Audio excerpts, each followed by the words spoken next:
Hi, I'm Filip Aronshtein, and this is my op-amp set of circuits. So we've got the first one is a follower, where the negative input and the output are connected, and the signal would go in right here. We have an inverting op-amp, where this is an approximately 1 kilo ohm and approximately 5 kilo ohm resistor. So obviously the gain should be inverted, so it should be around -5, but because resistors are imperfect, we're not going to see that. We're going to see something close to that. Then we have a pair of, in this we have a differential op-amp over here, and because it is in common mode, we should see a gain of around 0, but because resistors are imperfect, we're not going to see that. But the values are, we have a pair of 1 kilo ohm and a pair of 5 kilo ohm resistors. So because we're not going to see, we're going to see around 0. So if we want to take a look at the inverting op-amp, we're going to see that the input would be 0.5, and the output would be approximately 2.5. Now, obviously, it's not. It's almost that. So if we do the math, we get a gain of around -5, because we would be dividing the output by the input and negating that. And then were we to increase the frequency so we could check the slew rate, we would do this, and then we would check the slew rate by measuring the slope using our cursors. Now the cursors do some nice math for us over here.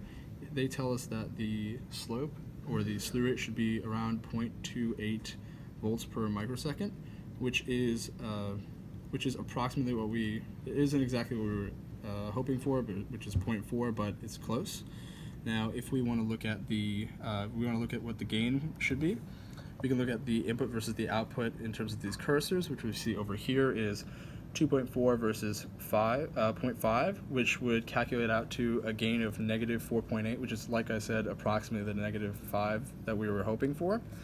Now that's for the inverting op-amp. If we want to look at the network of the inverting op-amp, when we put the -4.8 in our decibel calculation, we should see a decibel version gain of around -13, which we do see.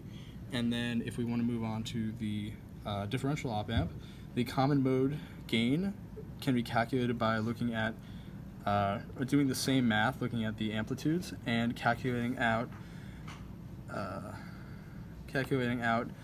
a gain of approximately 0.0068, which would give us not exactly 0, but it would give us something. 0 would look more like 0.001, and because of resistor imperfections, we won't exactly see that 0 that we're looking for, which is, we won't see the 90 decibel mark that we're looking for. We're going to see more of a gain from this math, calculate that to be 43 decibels, or -43 decibels, which we can see in the frequency response. If we were to move this cursor over to the left a little bit to be at 1 hertz instead of 1 kilohertz, we would see that it would be -43, around -43. And yeah, thank you.